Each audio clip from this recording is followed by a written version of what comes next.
Welcome back to Face the Nation. I'm John Dickerson. The New York Times chief Washington correspondent is David Sanger, and he detailed a U.S. covert cyber attacks against the North Korean missile program under the Obama administration in the paper. And he joins us now to discuss this latest reporting. Welcome, David.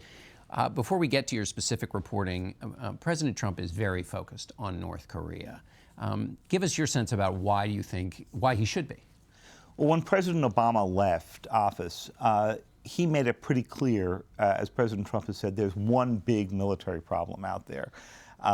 President Trump's never quite said what that is, but clearly it's North Korea.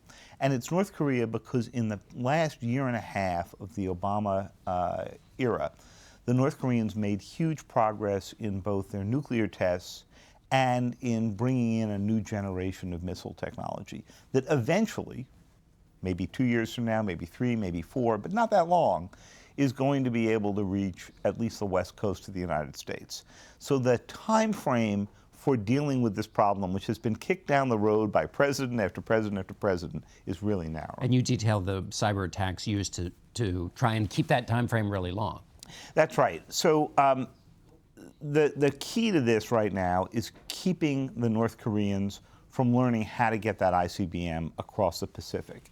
And the Pentagon, with the help of the intelligence agencies, worked for many years to come up with ways to do this using cyber technology, to actually interfere with the way that the North Koreans could send those launches. And in fact, the origin of the story, John, was that my colleague Bill Broad and I, who worked on nuclear issues for a long time, were sitting around one day last spring saying, these things are just falling into the ocean too fast. And Bill went back and discovered that the design on which this missile is based, which is an old Russian design, had a failure rate of about 13%. When the Russians were doing them. Yeah. And the North Koreans were running a failure rate of about 88%. Now, a lot of things could explain that. The North Koreans are not the best manufacturers in the world, they're not the best welders in the world, but clearly something else was making this worse, and that was it. And then there's President Obama, who looked across the spectrum of our defenses and said, this missile defense that we have spent $300 billion building since the Eisenhower era, the stuff that's up in Alaska and California. Right. That shoots it out of the air. Right. Has a failure rate of about 56% under ideal conditions.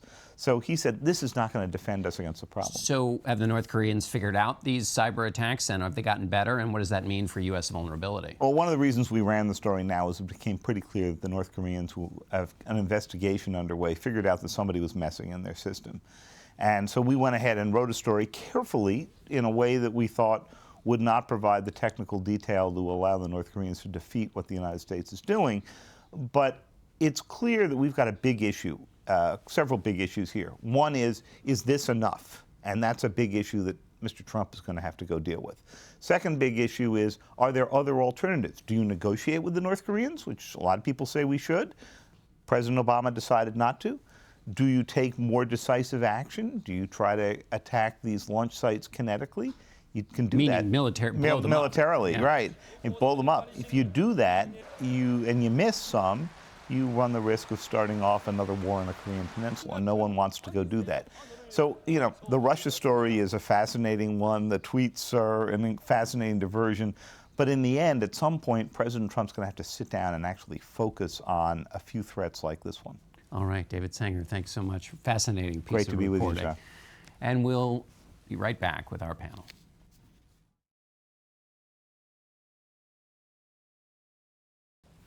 One of the top items on the president's legislative agenda is the repeal and replacement of Obamacare. Health and Human Services Secretary Dr. Tom Price joins us from Atlanta to give us an update. Secretary Price, the president said that he would have a replacement for the Affordable Care Act on day one, and then more recently he said it was more complicated an issue, health care, than anyone would have guessed. Where's the president's plan stand at this point?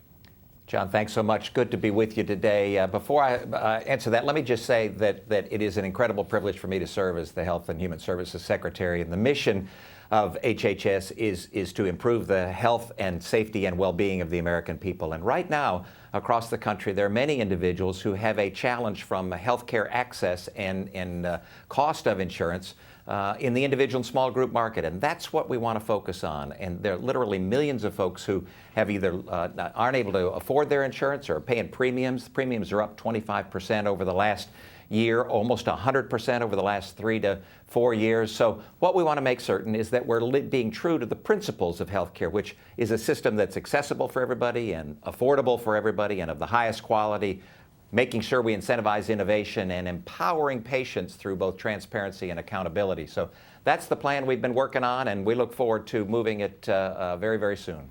The president has said the following about what the plan will do. He said it will offer better care for more people at lesser cost. He said people will have access to the doctor that they want and the plan that they want, and it will be paid for without touching Medicare. Is all of that still true?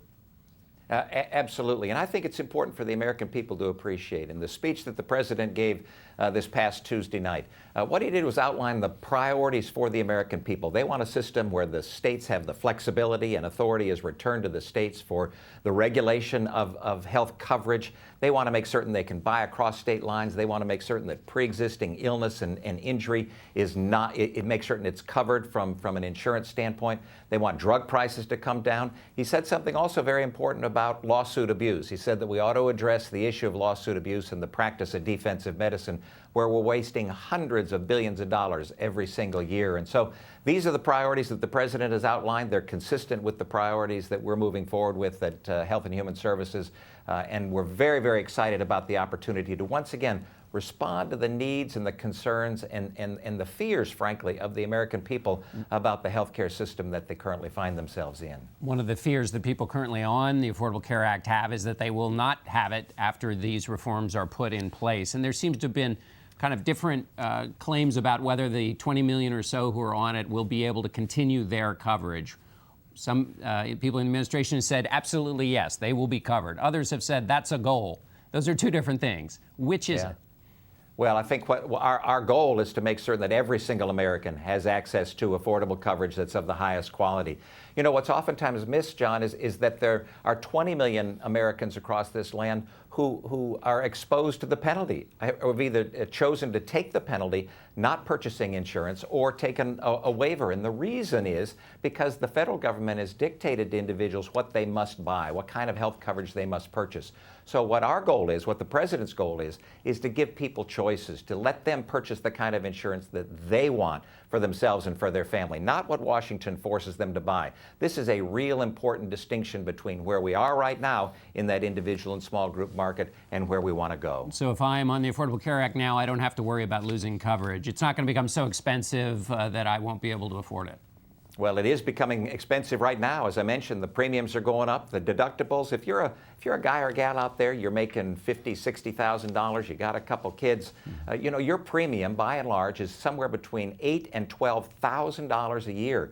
You don't have that kind of money. So you may have a card, you may have an insurance card, but you don't have care because you can't afford the deductible in order to get the kind of care that you need. So our goal is to bring those costs down. And the way that you do that, again, is through flexibility, through allowing states to have the flexibility to care for their vulnerable populations as they see fit, choices for patients all across this land, making certain that they can purchase what they want, not what Washington says they must buy, making certain that the doctors are able to provide the kind of care that they believe to be most important, not, again, responding to what Washington tells them they must do. So we've got a lot of wonderful opportunities to make certain, again, that the American people are able to afford the kind of care that they want. Final quick question on Medicare, Mr. Secretary. Speaker Paul Ryan said that it may still be an open question about whether President Trump really doesn't want to touch Medicare. Is that an open question? Might there be a backdoor way that the president will go back on his campaign promise not to touch it, either for current retirees or for anybody in the future? What's the final bottom line here? Well, I'll tell you what's not an open question is that we believe in the guarantee of Medicare for our seniors. The challenge that we have, as you well know and your viewers know, is that Medicare is as some folks have said, going insolvent or going broke. Within a 10-year period of time, we won't have the money in the Medicare program to be able to pay the benefits to seniors in this country that has been promised to them. We don't think that's appropriate. So we believe strongly in the guarantee of Medicare and make certain that it's a viable, financially secure program going forward so that seniors now and in the future know that it will be there for them. All right, Mr. Secretary, sounds like a guarantee with perhaps some some changes, maybe not, but we're out of time. I really appreciate you being with us, and we'll be right back. Thanks, John. Good to be with you. And we're back with our political panel. Julie Pace is the White House correspondent for the Associated Press. Ed O'Keefe covers politics for the Washington Post. We're also joined by CBS News political analyst and Slate's Jamelle Bouie and Ramesh Ponnuru, senior editor of the National Review. Julie, I want to start with you. This week saw Donald Trump give his most sustained public comments that were restrained. The word presidential was used a lot. Then Saturday, a series of tweets that seemed the opposite of that. Where are we now going into Monday with the Trump presidency? It was incredible whiplash this week. I think we have to give the president credit for the speech that he gave on Tuesday night. It was a side of him that we don't often see. It was restrained. It was traditional. He got into some of the agenda that he wants to see going forward, but it just quickly gets overtaken in some cases because of actions by people like Jeff Sessions, who didn't totally be upfront with the congressional committee when he was doing his confirmation hearings. But then it's the president himself who goes out on Saturday and distracts with these series of tweets. And the overarching problem for him is he is going into a week that is going to be policy heavy, a new rollout of the vetting EO, and then a rollout of healthcare. And the success or failure of healthcare is going to be one of the measures by which his entire presidency is judged on. And to distract from that, to not go into this week with a sense of focus, I think really hampers his administration. Ramesh, on that point, one of the things that made Republicans happy about this speech was that it was focused. The president hit the marks of a speech like that, which is important when you've got to sell a piece of legislation. Now the worry is back to distraction. I think there was a very short-lived sigh of relief that came from Capitol Hill Republicans about the president. But I think there's a connection between what we saw on Tuesday night with the president's speech and what we saw on Saturday morning with these tweets, which was the president thought he had hit a home run with the speech. He was getting great positive reviews. And then reportedly, he was furious that the story moved on to Attorney General Sessions' misleading testimony in Congress. And that's what apparently set him in this mood where he sets these tweets. Now, one other thing about these tweets that I think really is remarkable is he's alleging explicitly a Nixon-Watergate level conspiracy on the part of the previous administration against his own presidency. And then he starts commenting about The Apprentice within the same hour. I mean, this is just a remarkable set of things, and it makes you wonder how seriously you can take the things that he's saying. And that was also after a speech in which on Tuesday night he said there's no more time for trivial fights, and The Apprentice would be probably in the trivial category. Jamelle, question for you is, when the president takes to Twitter, it's often as a strategic move to distract from one thing and move to another. Do you see strategy in what was happening yesterday?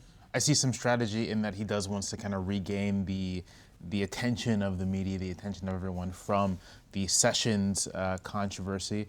I think we should not overstate the degree of strategy here. We've seen over the years, over the last 24 months, that Trump is impulsive, that Trump is very self-involved, you might say.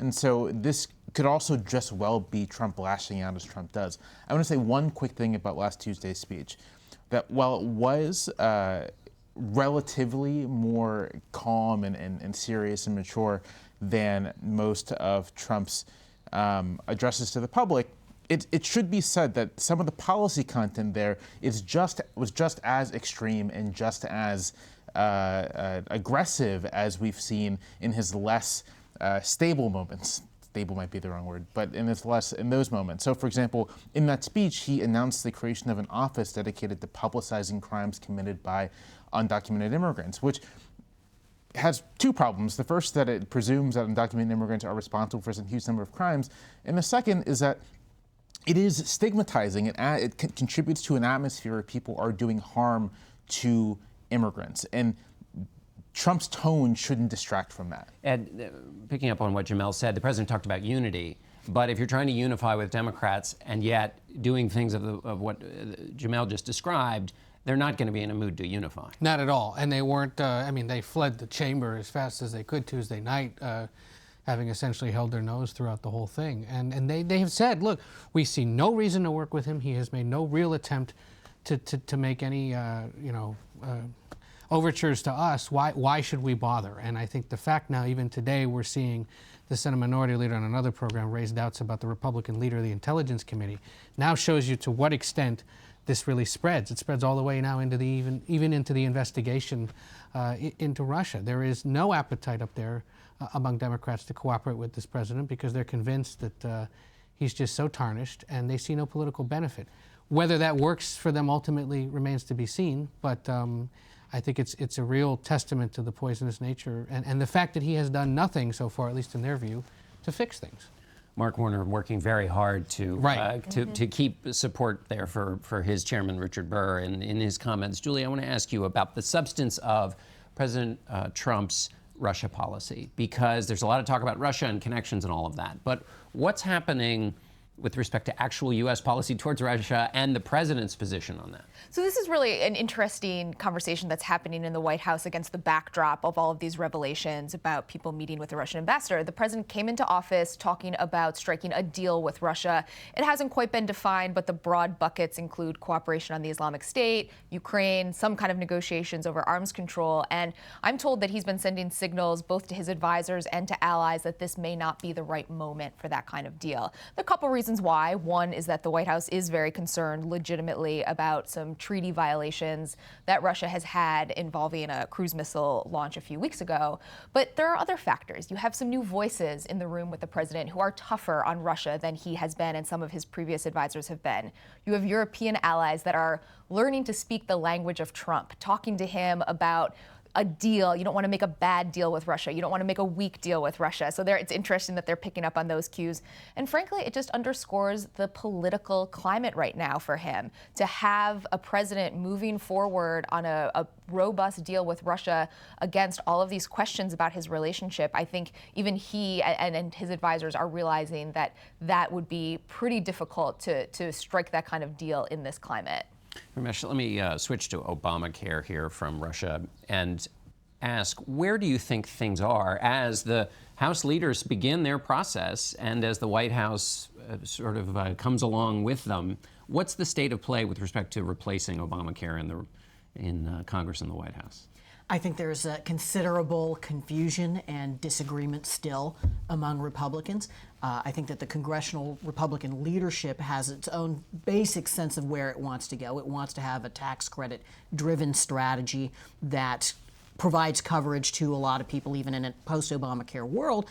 But there's a significant number of conservatives in Congress who don't want any part of that, and the administration is not being entirely clear about where it stands on this basic divide among Republicans. Normally, congressional Republicans in charge of Congress with a Republican president would be looking to the administration to set their direction on this kind of issue. This time they're not, or at least that direction is not being provided.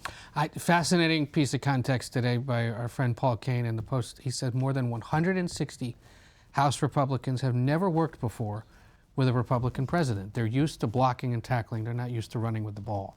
And we are seeing this every day up there amid all the other noise about Russia and whatever the president is tweeting about or doing and saying. They do not know how to deal with this issue, and they're going to have real trouble. To hear the secretary here now dodging your questions about the specifics of what this outline will look like, they're allegedly working off of his blueprint that he wrote as a congressman. And even that isn't able to generate enough agreement. If you have as many as 40 House Republicans, and they're out there concerned about this, wanting to stand in its way because they don't think it's conservative enough or costs too much money, that's the end of the game. There will not be health care reform if they can't get it out of the House and if they can't find Democrats to work with them, and they don't want to. Well, the Democrats definitely don't want to work with them. Oh, absolutely not. It's almost a perfect storm of dysfunction for the effort to repeal the Affordable Care Act, because you have Congress people who have not worked with the Republican president, have very little experience with this kind of legislation. You have a White House that is arguably in disarray, or at least does not have the kind of experience that you need to shepherd major pieces of legislation through Congress. You have a president whose stated goals for reform are run kind of counter to what congressional Republicans say they want. And then, of course, you do have Democrats who have just decided largely to say, hey, we'll let you take care of this and we're not really going to help out. There's a timer here, too, right, that as time goes on, this just becomes more and more difficult. And it's a political matter. Right, it's a political matter. And so we may actually already be approaching the point politically where there isn't that much to do, because it's just opposition's building. Voters are speaking out, and the opposition and Democrats are really rallying their side against it. Julie, one thing I heard from Secretary Price when I asked him about Medicare is he said the promise of Medicare will be there. Right. When Donald Trump was a candidate, no tinkering, no how. Absolutely. Promise is different. Promise is you can get a whole different kind of thing. The promise is there, but the form of it is different. And the president in the campaign said that over and over and over again. And that will come back to haunt him if an eventual package does make changes there. I mean, I think what's so interesting about this moment that we're entering is Trump is now going to have to really be a president who gets involved in legislation if he wants to get this through. You have lawmakers on the Hill who want to hear from him. They want him to pick up the phone and give him a call.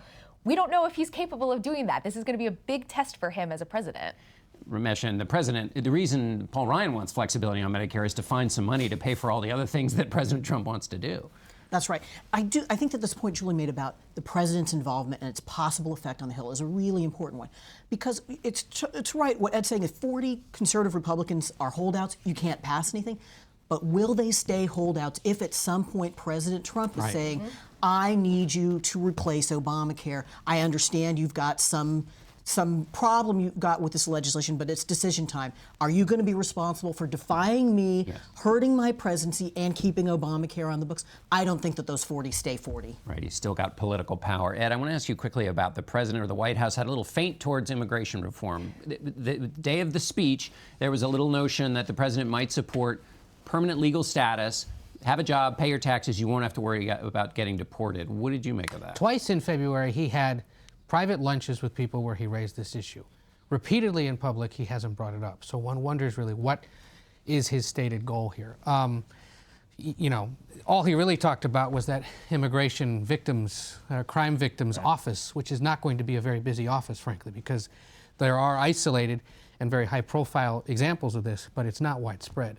What is widespread and what's causing a lot of trouble and concern for people right now is the really uneven enforcement of the immigration laws. The Congressional Hispanic Caucus, to their credit, has done a good job tracking this. And the examples of a 22-year-old who was arrested by ICE after speaking out at a press conference about them is being sent back to Mexico.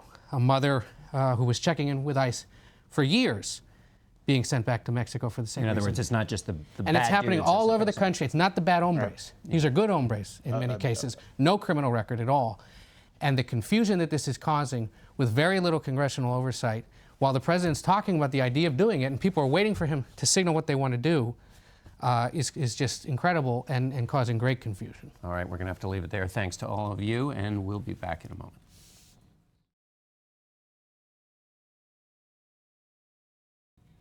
Thanks for watching Face the Nation. Until next week, I'm John Dickerson.